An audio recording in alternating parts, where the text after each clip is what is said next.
Next थोड़ा सा technical concept start हो रहा है। ऐसे 220 एंड SQC1, ध्यान रखिएगा SQC1 अप्लीकेबल होता है फर्म के लिए, और ऐसे 220 है इंगेजमेंट पार्टनर, जो किसी पर्टिकुलर ऑडिट के लिए जिसको हमने रिस्पॉन्सिबल किया है, जिस पार्टनर को, उसे अपन बोलते हैं इंगेजमेंट पार्टनर। ऐसे 220 is apply only for the engagement partner, और SQC1 is applicable for the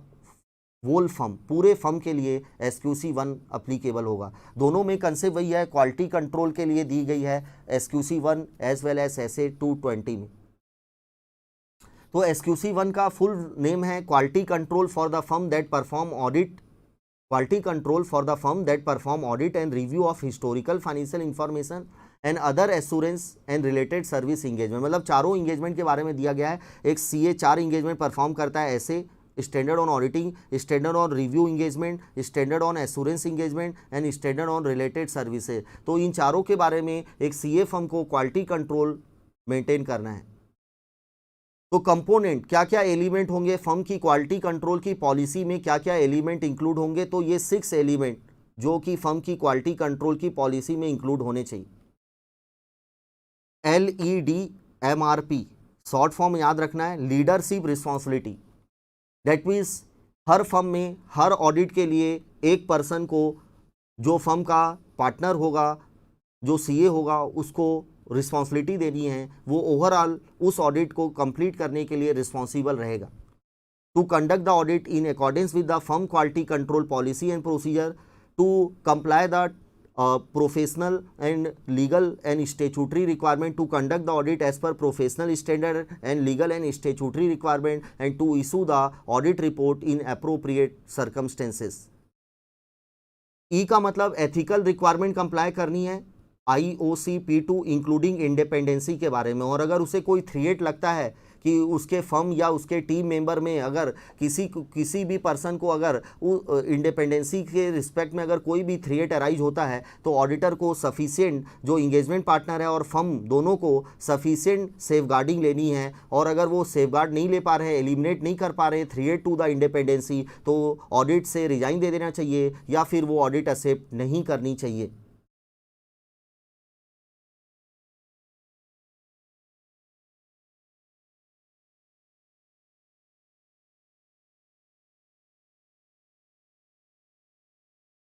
तो L का मतलब लीडरशिप रिस्पॉन्सिबिलिटी, E का मतलब एथिकल रिक्वायरमेंट, M का मतलब मॉनिटरिंग ऑफ कंट्रोल पॉलिसी, जो पॉलिसी बनाई गई है वो इफेक्टिवली इंप्लीमेंट हुई है कि नहीं और ऑपरेट हो रही है कि नहीं। R का मतलब वेरी इंपॉर्टेंट है, client acceptance and continuation relationship, R का मतलब रिलेशनशिप,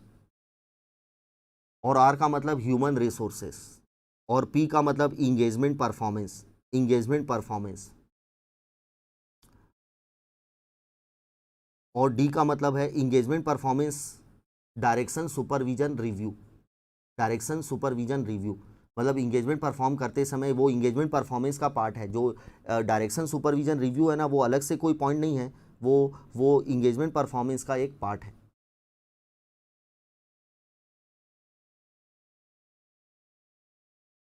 तो लीडरशिप रिस्पॉन्सिबिलिटी बहुत सिंपल सा है, देखिए quality control for audit of financial statement, the engagement partner shall take responsibility for overall quality of each audit assignment to which the partner is assigned.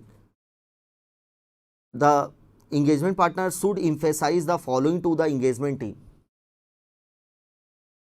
मतलब वो engagement team member जितने भी article assistant होंगे, other audit staff होंगे, उनको emphasize करेगा। Compliance with the professional standard and legal requirement, compliance with the firm quality control policy, issuance of appropriate audit report, ability to raise concern without fear, and quality is essential and indispensable in the engagement. मतलब quality से कोई compromise नहीं किया जाएगा। तो engagement partner अपने team member को emphasize करेगा कि भाई ये जरूरी है अपने को ऑडिट करते समय।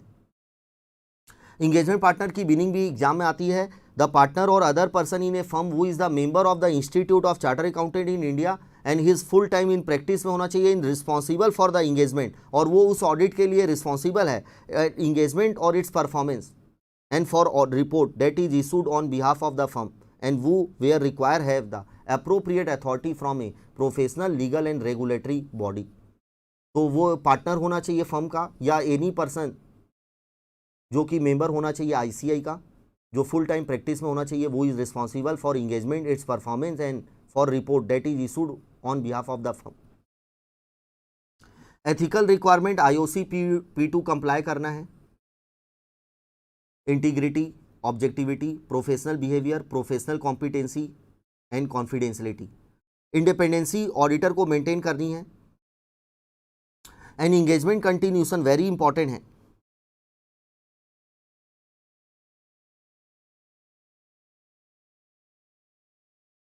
वेरी इंपॉर्टेंट है acceptance and continuation of client relationship and audit engagement. As per SA 220, the engagement partner shall be satisfied that appropriate procedure regarding the acceptance and continuation of client relationship and audit engagement have been followed and shall determine that conclusion reached in the audit in this regard is appropriate. मतलब engagement partner को satisfy होना है कि हमारे firm में appropriate procedure follow की जाती है बिफोर एक्सेप्टेंस ऑफ क्लाइंट को एक्सेप्ट करने से पहले या कंटिन्यू करने से पहले, और जो कंक्लूजन लिया जाता है वो अप्रोप्रिएट है कि ऑडिट एक्सेप्ट करनी चाहिए कि नहीं करनी चाहिए, उसके बारे में जो कंक्लूजन लिया जाता है वो अप्रोप्रिएट है।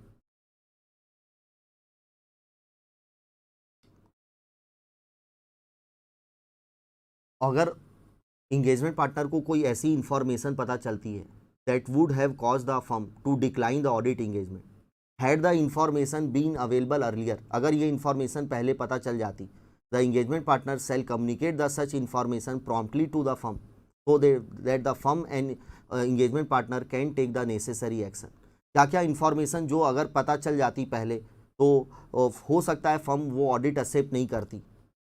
डिक्लाइन कर देती। फॉर एग्जांपल इंटीग्रिटी, लाइक मुझे पता चला अभी कि जो क्लाइंट है वो उसके यहाँ क्रिमिनल केस चल रहा है, उसके मनी लॉन्ड्रिंग का केस चल रहा है, तो इंटीग्रिटी ऑफ प्रिंसिपल ऑनर की मैनेजमेंट और TCWG।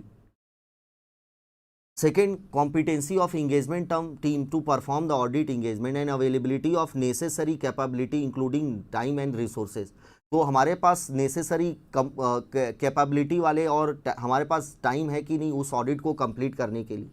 Third is the compliance with the relevant ethical requirement including independency, मतलब फर्म क्या एथिकल रिक्वायरमेंट कंप्लाई कर पाएगी कि नहीं उस ऑडिट इंगेजमेंट में। And fourth is the significant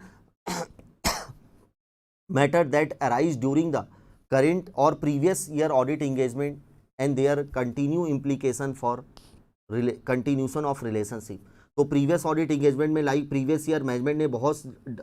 auditor को परेशान किया था, ऑडिटर को इन्फॉर्मेशन नहीं दी थी, डॉक्यूमेंट प्रोवाइड नहीं किए थे, एविडेंस प्रोवाइड नहीं किए थे, management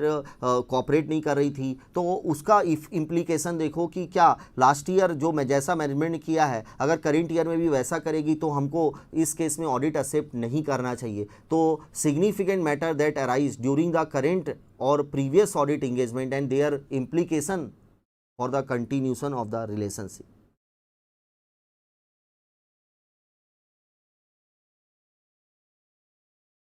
direction supervision review, engagement partner की ड्यूटी है कि वो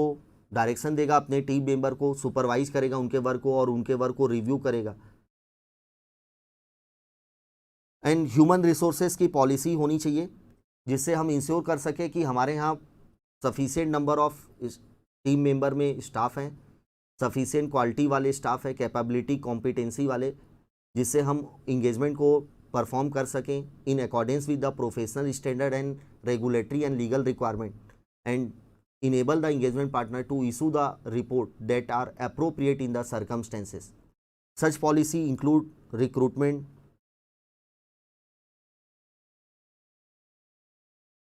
performance evaluation, capability, competency, career development, promotion, ये सभी ह्यूमन रिसोर्सेज की पॉलिसी। एंड मॉनिटरिंग करना है, वेरी इंपॉर्टेंट है, ये भी एग्जाम में आता है।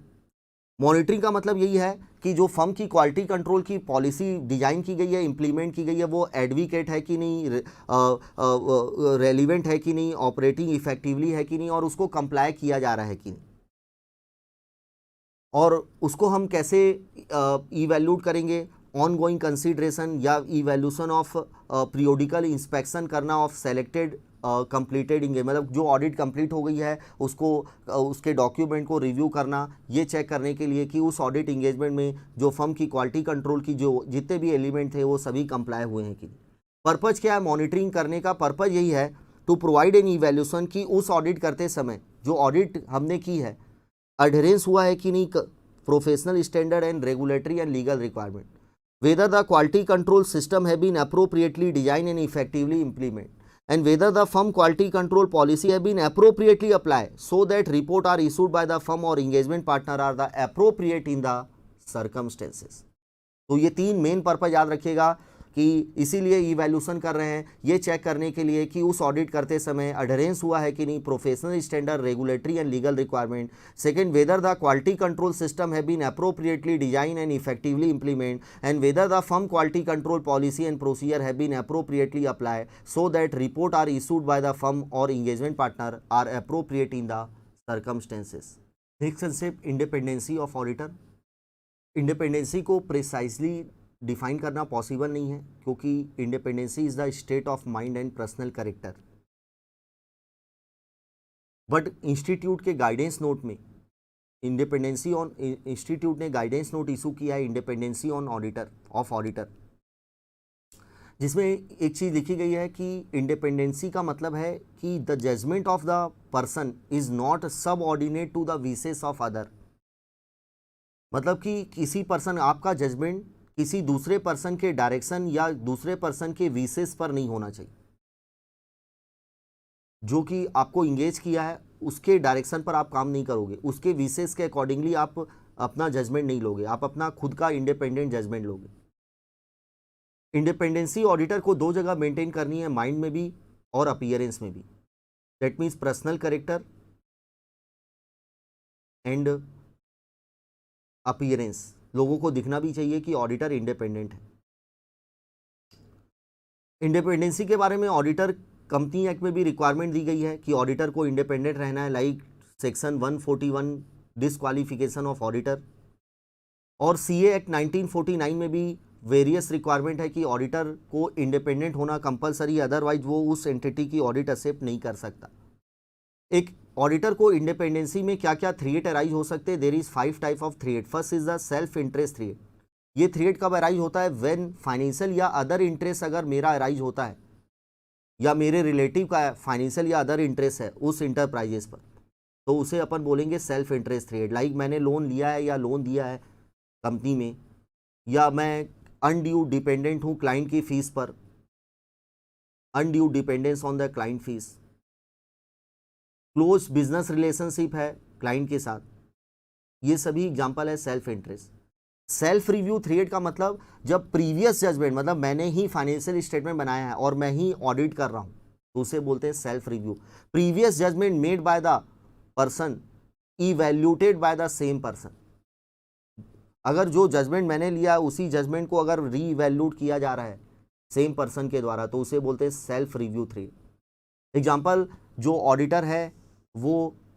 अभी अभी रिसेंटली वो कंपनी का डायरेक्टर था या सीएफओ था, यानी उसी ने फाइनेंशियल स्टेटमेंट बनाया है और अब मैं फर्म का ऑडिट पार्टनर बन गया हूँ और मैं ऑडिट कर रहा हूँ उसी फर्म की, उसी कंपनी की जिस कंपनी की बैलेंस शीट मैंने बनाई है, तो इसे सेल्फ रिव्यू थ्रेट बोलेंगे। Third is the advocacy threat. जब ऑडिटर प्रमोट करता है पोजीशन और ओपिनियन टू द पॉइंट, मतलब प्रमोट करना ए पोजीशन, किसी पोजीशन को, क्लाइंट की किसी चीज को प्रमोट करना, और opinion to the point that subsequently objectivity में be compromise. For example, auditor dealing कर रहा है शेयर और सिक्योरिटी में, कंपनी के शेयर में ट्रेडिंग कर रहा है, खरीद बेच रहा है। पब्लिक को क्या लगेगा जब ऑडिटर खुद इतना इंटरेस्ट दे रहा है, इसका मतलब कुछ ना कुछ होगा कंपनी के शेयर में। और become client advocate in the litigation and third party dispute, मतलब ऑडिटर क्लाइंट का एडवोकेट बन गया है लिटिगेशन के बारे में, और लिटिगेशन के बारे में ऑडिट रिपोर्ट में डिस्क्लोजर आता है, तो वो डिस्क्लोजर के बारे में ओपिनियन किसने दी है? ऑडिटर ने, और ऑडिटर ही उसको चेक कर रहा है, तो advocacy threat.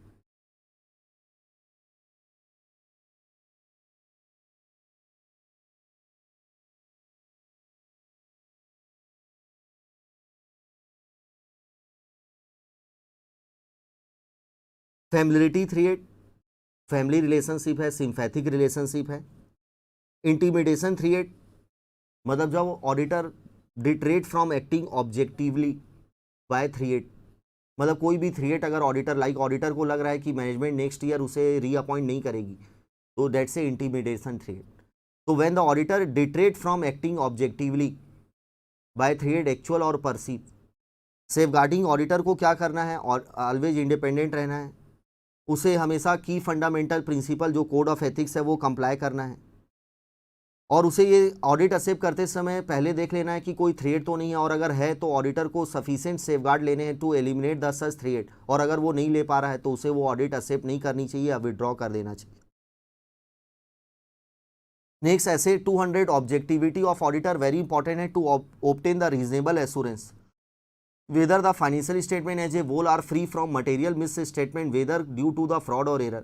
thereby enabling the auditor to express an opinion whether the financial statement are prepared in all material respect in accordance with applicable FRR, and to report on the financial statement and communicate as required by the SA in accordance with the auditor finding। और अगर auditor को reasonable assurance नहीं मिल पा रहा है, मतलब उसे evidence नहीं मिल पा रहा है, रीजनेबल एश्योरेंस मतलब एविडेंस नहीं मिल पा रहा है और क्वालिफिकेशन देना सफिशिएंट नहीं रहेगा, in such case the auditor shall disclaim the opinion और withdraw from the engagement. Next ethical requirement, auditor को एथिकल रिक्वायरमेंट कंप्लाई करनी है, इंडिपेंडेंसी और एथिकल रिक्वायरमेंट याद रखना है IOC P2।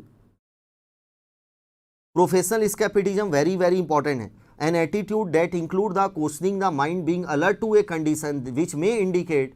possibility of misstatement due to the fraud or error, and a critical assessment of audit evidence. The auditor shall plan and perform the audit in accordance with the professional skepticism. It reduces the risk of overlooking the unusual circumstances. It reduces the risk of overgeneralizing when drawing the conclusion from audit observation, and it reduces the risk of using inappropriate assumption to determine nature, timing, extent of audit procedure. Professional scepticism auditor को alert करता है कि हो सकता है उसके सामने contradictory audit evidence मिल जाए, क्वेश्चन रिगार्डिंग द रिलायबिलिटी, उसे लगे डाउट लग रहा है कि रिलायबिलिटी ऑफ ऑडिट एविडेंस है, तो ये माना जाएगा कि वो प्रोफेशनल स्केपिटिज्म अप्लाई कर रहा है। कंडीशन रिगार्डिंग पॉसिबल फ्रॉड हो सकते हैं, और circumstances suggesting need for audit procedure in addition to those suggested by the SA. Next is the professional judgement का मतलब होता है application of relevant training, knowledge और experience within the context provided by auditing, accounting and ethical standard in making the informed decision about the course of action that are appropriate in the circumstances. Auditor professional judgement का use करेगा planning, performing और इवैल्यूटिंग the audit evidence, starting से लेकर end तक professional judgement का use करेगा। Professional judgement is important when deciding materiality, जब decide करता है, ऑडिट रिस्क डिसाइड करता है, नेचर, टाइमिंग, एक्सटेंट जब ऑडिटर डिसाइड करता है तो प्रोफेशनल जजमेंट का यूज करता है। Evaluating sufficient and appropriateness of audit evidence, evaluating management judgement, जो मैनेजमेंट ने एस्टीमेट बनाए हैं इन अप्लाइंग द, मतलब in complying the applicable FRF और drawing the conclusion based on audit evidence. Auditor को सफिशिएंट अप्रोप्रिएट ऑडिट एविडेंस लेना, auditor को audit risk को सब्सटेंशियली रिड्यूस करने की कोशिश करना है, and conduct the audit in accordance with ऐसे, और अगर किसी ऐसे का कंप्लायंस नहीं कर पा रहा है due to the circumstances beyond his control, तो ऑडिटर को अल्टरनेटिव ऑडिट प्रोसीजर परफॉर्म करके एविडेंस लेना है, और अगर अल्टरनेटिव ऑडिट प्रोसीजर से भी एविडेंस नहीं मिल पा रहे हैं तो ऑडिटर अपनी रिपोर्ट या तो क्वालिफाई या फिर डिस्क्लेमर करेगा। Thereafter last standard SA 210 agree the terms of audit engagement. Auditor को ऑडिट तभी एक्सेप्ट करनी चाहिए जब precondition of audit must be present, और प्री कंडीशन कब माना जाएगा, जब मैनेजमेंट ने जो FRF अप्लाई किए हैं वो एक्सेप्टेबल होने चाहिए। जो मैनेजमेंट ने FRF अप्लाई किए हैं फाइनेंशियल स्टेटमेंट प्रिपेयर करने के लिए वो एक्सेप्टेबल होने चाहिए, और ऑडिटर को मैनेजमेंट से एक एग्रीमेंट कर लेना चाहिए राइटिंग में, जिसमें मैनेजमेंट एग्री करेगी, अपनी रिस्पॉन्सिबिलिटी को एक्नॉलेज करेगी ऑडिटर को कि हम रिस्पॉन्सिबल है for preparation and presentation of financial statement in accordance with FRF, exercise necessary internal control to enable the preparation of financial statement that are free from material misstatement due to the fraud और error, and to provide the auditor to assess all the relevant information, document, record additional information whenever auditor requests the management, and unrestricted access to the person within the entity. तो ये pre condition ये माना जाएगा। इसका मतलब अगर pre condition audit में existence में नहीं है, प्री कंडीशन कब नहीं माना जाएगा, जब मैनेजमेंट ने जो एफआरएफ अप्लाई किए वो एक्सेप्टेबल नहीं है, लाइक मैनेजमेंट ने जो एएस कंप्लाई किए हैं वो सही नहीं है, या फिर मैनेजमेंट ने शेड्यूल 3 के अकॉर्डिंगली बैलेंस शीट नहीं बनाई है, तो ये माना जाएगा कि मैनेजमेंट ने जो एफआरएफ अप्लाई किए हैं वो एक्सेप्टेबल नहीं है, तो हमें ऑडिट एक्सेप्ट नहीं करना चाहिए। या फिर मैनेजमेंट अपनी रिस्पॉन्सिबिलिटी को एक्नॉलेज और एग्री नहीं कर रही है, क्या चीज़ की responsibility, for preparation of financial statement, for internal control system के लिए, for providing information to the auditor, additional information और unrestricted access to the person within the entity. तो अगर ये रिस्पॉन्सिबिलिटी मैनेजमेंट एग्री नहीं कर रही है ना, तो ऑडिटर को वो ऑडिट एक्सेप्ट नहीं करना चाहिए।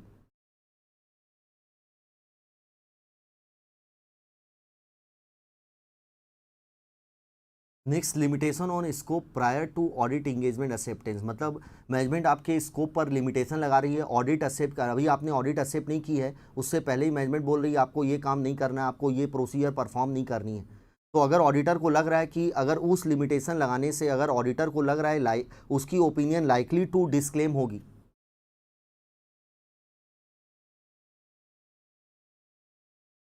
तो ऑडिटर को वो ऑडिट एक्सेप्ट नहीं करनी चाहिए अनलेस रिक्वायर बाय द, अगर लेकिन लॉ एंड रेगुलेशन में अगर लिखा है कि वो लिमिटेशन लगाई जाएगी तो फिर ऑडिट एक्सेप्ट करेगा ही, क्योंकि मजबूरी है, अदरवाइज ऑडिटर को वो ऑडिट एक्सेप्ट नहीं करना चाहिए। Next, other factor affecting the audit असे, वही अगर प्री कंडीशन अगर नहीं है तो ऑडिट एक्सेप्ट नहीं करना चाहिए। अगर मैनेजमेंट अपनी रिस्पॉन्सिबिलिटी को एग्री नहीं कर रही है तो ऑडिट एक्सेप्ट नहीं करना चाहिए। Next is the auditor management के साथ टर्म्स ऑफ एग्रीमेंट करेगा, एग्रीमेंट जिसमें डिफाइन किया जाएगा the agreed terms of audit engagement shall be recorded in the audit engagement letter, appointment letter में ही, या other suitable form of written agreement which shall include terms of engagement। Auditor भेजता है management को acknowledge करने के लिए, sign करने के लिए, उसमें क्या क्या इंक्लूड होगा, the objective and scope of audit, audit का क्या ऑब्जेक्ट है, स्कोप क्या है, रिस्पॉन्सिबिलिटी मैनेजमेंट की, ऑडिटर की, आइडेंटिफिकेशन ऑफ एफआरएफ क्या क्या अप्लाई किए गए in preparation of financial statement, and reference to the expected form, मतलब वो किस फॉर्मेट में, और कंटेंट्स रिपोर्ट के क्या क्या कंटेंट्स होंगे, किस फॉर्मेट में वो रिपोर्ट देगा और कंटेंट्स क्या क्या होंगे, और वो ये भी एक स्टेटमेंट देगा कि अगर परिस्थितियाँ रिक्वायर करती है तो ये फॉर्म और कंटेंट चेंज हो सकता है, मे बी डिफर, और अगर किसी लॉ एंड रेगुलेशन में प्रिस्क्राइब किया गया डिटेल में regarding terms of audit engagement, in such case auditor need not record them in written, auditor को उसको राइटिंग में रिकॉर्ड नहीं करना पड़ेगा, except for the fact, auditor को ये लिखना पड़ेगा टर्म्स ऑफ इंगेजमेंट में कि ये लॉ एंड रेगुलेशन अप्लाई होता है, हमारे टर्म्स ऑफ इंगेजमेंट के बारे में डिटेल में दिया गया है इस लॉ में, और मैनेजमेंट उसको एक्नॉलेज कर रही है, अंडरस्टैंड कर रही है। नेक्स्ट, रेकरिंग ऑडिट, मतलब लास्ट ईयर भी मैं ऑडिटर था और इस साल भी मैं ऑडिटर, मेरे को मैनेजमेंट ने अपॉइंट किया है कंटिन्यू, तो क्या हर साल इंगेजमेंट लेटर देना पड़ेगा, तो नॉट, नहीं देना है। लेकिन अगर ऑडिटर को लगता है कि नीड टू रिमाइंड, मैनेजमेंट को रिमाइंड करना जरूरी है, या फिर there is a revision in existing term, revise करना जरूरी है, तो इस केस में ऑडिटर को नया इंगेजमेंट लेटर भेज देना चाहिए। बट इन फॉलोइंग चेंजेस के केस में, लाइक ऑडिटर को लगता है कि मैनेजमेंट मिसअंडरस्टैंड करेगी scope and objective of audit को, या टर्म्स रिवाइज हुई है, या रिसेंट चेंज हुआ है, मैनेजमेंट चेंज हो गई है, या सिग्निफिकेंट चेंज हुआ है ऑनरशिप में, या सिग्निफिकेंट चेंज हुआ है नेचर और साइज ऑफ एंटिटी बिजनेस, या सिग्निफिकेंट एफआरएफ, जो मैनेजमेंट ने एफआरएफ लास्ट ईयर अप्लाई किए थे करंट ईयर में चेंज हुए हैं एफआरएफ, शेड्यूल 3 में डिस्ट्रिक्ट चेंज हुआ है, एएस में चेंजेस हुआ है। Next is the other reporting, like auditor की रिपोर्टिंग रिक्वायरमेंट अगर चेंज हो गई है, इन सभी केस में ऑडिटर को नया इंगेजमेंट लेटर भेज देना चाहिए। And last concept, acceptance of और change in the terms of audit engagement, the auditor shall not agree और change in the terms of audit engagement if there is no justification reasonable, मतलब अगर management audit accept होने के बाद auditor के terms को revise करने के लिए बोल रही है, तो ऑडिटर को जनरली एक्सेप्ट नहीं करना चाहिए विदाउट, अगर कोई रीजनेबल जस्टिफिकेशन नहीं है मैनेजमेंट के पास। लेकिन अगर मैनेजमेंट के पास जस्टिफिकेशन है रीजनेबल चेंज करने का, तो ऑडिटर को रिवाइज टर्म्स से ऑडिट करनी चाहिए, और जितनी भी अभी तक प्रोसीजर वो ओल्ड टर्म्स के अकॉर्डिंगली परफॉर्म कर चुका है वो अब वेस्ट हो गई, और उसका कोई रेफरेंस नहीं करेगा ऑडिट रिपोर्ट में, उसका कोई रेफरेंस नहीं देगा ओल्ड टर्म्स के बारे में। लेकिन अगर मैनेजमेंट जो रिवाइज टर्म्स चेंज कर रही है और ऑडिटर को लग रहा है कि उस रिवाइज टर्म से उसका एश्योरेंस कम होगा, वो कम चेकिंग कर पाएगा, कम एविडेंस ले पाएगा और मैनेजमेंट के पास कोई जस्टिफिकेशन नहीं है चेंज करने का, तो इस केस में ऑडिटर को ओरिजिनल टर्म से ही कंटिन्यू करना चाहिए। और अगर मैनेजमेंट नहीं परमिट कर रही है, ऑडिटर को बोल रही नहीं भैया तुम ओरिजिनल टर्म से नहीं करोगे ऑडिट, तो इस केस में ऑडिटर को उस ऑडिट इंगेजमेंट से विड्रॉ कर लेना चाहिए अगर लॉ एंड रेगुलेशन परमिट करे, और ये देखना चाहिए कि क्या उसकी कोई रिस्पॉन्सिबिलिटी है क्या रेजिनेशन के बारे में रिपोर्ट करने की टू द मैनेजमेंट, TCWG और रेगुलेटरी अथॉरिटी। मैनेजमेंट क्यों क्या क्या रीजन की वजह से टर्म्स रिवाइज कर सकती है, लाइक चेंज इन परिस्थितियाँ चेंज हो गई है, affecting the need of service, मतलब पहले जो अपॉइंट हुए थे उस समय मैनेजमेंट को नीड अलग टाइप की नीड थी, अब चेंज हो गई है सर्कमस्टेंसेस कंपनी में, कंपनी का नेचर ऑफ बिजनेस चेंज हो गया जिसकी वजह से सर्विस की भी नीड अब चेंज हो गई है, इस वजह से मैनेजमेंट रिवाइज करना चाहती है। लाइक ऑडिटर और मैनेजमेंट के बीच में मिसअंडरस्टैंडिंग हो गया था ओरिजिनल टर्म्स के बारे में। नेक्स्ट रेस्ट्रिक्शन, मैनेजमेंट ऑडिटर पर कोई रेस्ट्रिक्शन इम्पोज करना चाहती है, ये सभी रीजन हो सकते हैं रिवीजन के लिए। तो यहाँ पर पूरे कंसेप्ट ख़त्म हो चुके हैं चैप्टर नंबर 1 के। तो इस वीडियो को ज़रूर देखिएगा, शेयर करिएगा, लाइक करिएगा और सब्सक्राइब करिएगा अपने एक्सेल एजुकेशन इंस्टीट्यूशन के जो यूट्यूब चैनल है उसको सब्सक्राइब करिए, अपने फ्रेंड को शेयर करिएगा, कमेंट करिएगा इस वीडियो में। हम इसके आगे और भी बहुत सारे वीडियो आपको रिवीजन लेक्चर के फॉरवर्ड करेंगे। Thank you.